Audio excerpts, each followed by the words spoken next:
তো মাছ, ইলিশ মাছ তো আমাদের জাতীয় মাছ, কিন্তু এখন আর জাতীয় মাছ নাই। এটা একটা ফ্যাশনেবল অবস্থা চলে গেছে যে মানুষের ক্রয় ক্ষমতার মধ্যেই নাই। একটুকু ছোট্ট একটা মাছ যদি 1000 টাকা কেজি হিসেবে কিনতে হয়, তাহলে তো মানুষ ইলিশ মাছ আর খাওয়া সম্ভব হবে না। এ ব্যাপারে আমার পরামর্শ হলো সরকারিভাবে উদ্যোগ নেওয়া উচিত। এই মাছের দাম কমানোর জন্য যদি কোনো ব্যবস্থা থাকে সেটা করা উচিত। তা না হলে ইলিশ মাছ আসলে বাংলাদেশের একটা জাতীয় মাছ, ন্যাচারাল মাছ, যেটার উৎপাদনের জন্য কোনো প্রকারের খরচ নাই। এই মাছের দাম এত হওয়া কোনোভাবেই সম্ভব না। সুতরাং এটার ব্যাপারে আমার মনে হয় সরকারের পক্ষ থেকে নজরদারি হওয়া উচিত। তা না হলে এই মাছ মানুষের ক্রয় ক্ষমতার বাইরে চলে যাবে, মানুষ খেতেই পারবে না। ধন্যবাদ। এখানে 18 লক্ষ শ্রমিক বেকার হবে, রাস্তায় নামবে। বলছেন 177টা টেক্সটাইল বন্ধ হয়ে গেছে।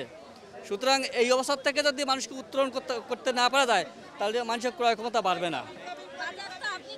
হ্যাঁ, ওই আগের মতোই, আগের যেমন ছিল সেই একই অবস্থায় আছে। আগে যেমন বেশি ছিল মানুষের, যার 1 কেজি লাগতো সে কিনছে আধা কেজি, যার 250 গ্রাম লাগতো সে কিনছে 100 গ্রাম। ঠিক এই একই অবস্থা আছে। মাছ কিনতে গেছে, মাছ কিনতে পারি নাই। দেখেন লটি মাছ কিনে নিয়ে আসছি, মাছ কিনতে পারি নাই। হ্যাঁ, অবশ্যই বেশি, ধরা যাচ্ছে না তো। বিক্রেতা বলছে যে আমরা কিনছি চড়া দামে, কিনছি আমরা, বিক্রি করবো চড়া দামে। এখানে সিন্ডিকেটটা মেইন কাজ করছে, এখানে মেইন হচ্ছে সিন্ডিকেটটা। ঠিক আছে, এটা তো কন্ট্রোল করার কোনো জায়গা নেই। কে কন্ট্রোল করবে? কন্ট্রোল করার জন্য সরকার, কিন্তু সেই সরকার তো এলোমেলো অবস্থা। সরকার তো কোথাও কন্ট্রোল করতে পারছে না, মানে যাচ্ছে না, তাই অবস্থা শুরু হয়েছে। সুতরাং এর থেকে বেরোতে গেলে নির্বাচিত সরকার লাগবে, সে যেই হোক না কেন, জামাত, বিএনপি বা আদার যে কোনো দল আসুক না কেন, একজন নির্বাচিত সরকার আসলে তাহলে এটা কন্ট্রোল হবে। আদারওয়াইজ এই তত্ত্বাবধায়ক সরকার বা নন গভর্নমেন্ট সরকার কন্ট্রোল করা সম্ভব না। আমি অ্যাজ এ লয়ার, ঠিক আছে, সো আমার যে পার্সোনাল যে অ্যানালাইসিস সেখান থেকেই বললাম। ঘটনাগুলো বলছে আসলে অ্যাকচুয়ালি ঘটনা সত্য, যার কারণ হচ্ছে বাজার হলে এক হলো বৃষ্টিতে মালের ক্ষতিগ্রস্ত, দ্বিতীয় নাম্বার মাল শর্ট, নাম্বার 3 হয়েছে আমাদের দেশের সম্পদ সবাই বাহিরে, তাহলে বাঙালিতে কি খাবে? কানাডায় চলে যায়, ইউরোপে চলে যায়, তারা বেশি দাম দিয়ে লয়ে যায়, আপনার আমি তো না খাইয়ে থাকবে, এটাই স্বাভাবিক। কি আছে এখানে বলার? আমাদের কি আছে? এখন তো পণ্য, হ্যাঁ, এখন দামে তো তারা যা নেওয়ার পরে যেগুলো থাকে এগুলো আমরা ভাগযোগ করে নেই, খাই, যেভাবে রেট আসে সেই রেটে বেশি। ক্রেতার আর বাপেও জানে না যে বাংলাদেশের সম্পদ কোথায় দেয়, বাংলাদেশের ইলিশ মাছ কোথায় দেয়, এটা কোনো ক্রেতায় জানে না। তারা জানে যে 2000 টাকা কেজি, কীভাবে হইলো 2000 টাকা কেজি, কোথায় যায় এত মাল, এটা আগে খুঁজতে হবে যে আমাদের দেশের সম্পদ কোথায় যায়। অবশ্যই ভুল বলতেছে না।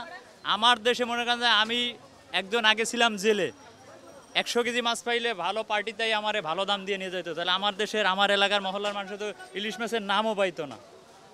তারা বলে কি মাছ নাই, নাইলে সিন্ডিকেট, এই তো আর কি। সপ্তাহের ব্যবধানে বাজারে এসে দেখলাম বৃষ্টির অজুহাতে যে সবজির জিনিসপত্রের দাম অনেক কিছুটা হলেও বেড়েছে। 20 টাকা 30 টাকা, কাঁচামরিচের দামটা অনেক বেড়ে গেছে। আগের তুলনায় গত সপ্তাহের চেয়ে অনেক দাম বাড়ছে। গত সপ্তাহে ছিল 130-40, এ সপ্তাহে দেখলাম 200 টাকা কেজি হয়েছে। আবার দেখা যাচ্ছে চালের দামও কিছুটা বৃদ্ধি পাইছে। সবই মানে বৃষ্টির অজুহাত। ডিমের দামটাও পরিবর্তিত আছে, আলুর দামটাও পরিবর্তিত আছে। মাছের বাজার এখনো যায় নাই, মাছের বাজারে গেলে সে দেখতে পারবো কি অবস্থা আছে। দাম কমানোর জন্য তো সব আমরা নিজেরাই দায়ী। এটা একটা সিন্ডিকেটের কারণেই সাধারণত জিনিসপত্রের দাম বাড়ে। ও কয়েকদিনের বৃষ্টি, এটা হচ্ছে একটা কোনোরকম একটা অজুহাতের এমনি দাম বাড়ে, তারপরেও একটা অজুহাতের কারণে দেখা যাচ্ছে যে জিনিসপত্রের দামটা পাইকারি বাজারে গেলে বলে যে পরিবহনের সমস্যা, পরিবহনের কারণে আসতে পারে না, চাঁদায় পরিবহন আনতে গেলে বিভিন্ন প্রকার রাস্তায় আবার কিছুটা চাঁদাবাজি হয়, বিভিন্ন ইত্যাদি কারণে জিনিসপত্রের দাম হু করে বেড়েই চলছে। বাজারে মাছের দামটা বেশি মনে হয়েছে, এছাড়া অন্য দাম মোটামুটি ঠিক আছে। আমার কাছে তৈতরকি যে দাম দেখলাম ভালোই আছে মাশাআল্লাহ, তো মাছের দামটা একটু বেশি মনে হয়েছে। শুক্রবার তো ওই জন্য আমি যদি শনিবারে আসি, শনিবার দেখা যায় একটু কম, কিন্তু শুক্রবারে যেহেতু বন্ধ থাকে যেন একটু বেশি থাকে শুক্রবারে, সেই হিসেবে একটু বেশি। এমনি নর্মালি ঠিক আছে। ইলিশ মাছের দামটা একটু কমছে আগের চেয়ে, যেমন গত সপ্তাহে ইলিশ মাছের দাম একটু বেশি ছিল, কমপক্ষে 200 টাকা বেশি ছিল কেজিতে, এখন আবার একটু কমে গেছে। এটা এভাবে আর কি, মাছের দামটা একটু অ্যাভারেজ শুক্রবার হিসাবে বেশি, নাহলে ঠিক আছে। আমার কাছে মানে ভালোই মনে হচ্ছে। আর সবজির দাম কমছে, কিছুদিন বৃষ্টির কারণে বাড়ে গেছিলো, এখন আরও একটু কমছে আবার। যেমন আমি যে এখন পেঁপে কিনলাম মাত্র 30 টাকা কেজি, এটা আমি তো গত সপ্তাহে 40 টাকা কিনেছি, এই আর কি। কাঁচামরিচ দাম এখনও কিনি নাই, জানি না কী অবস্থা, ওটা কিনি নাই, কিন্তু কাঁচামরিচ দাম শুনেছিলাম বাড়ছে, কিন্তু আমি গত সপ্তাহে তো কিনেছিলাম 200 টাকা কেজির মধ্যে ছিল। এখন কি অবস্থা জানি না, আজকে আর কিনি নাই, আজকে কিনবো উঠছে, এখন আমি কিনবো।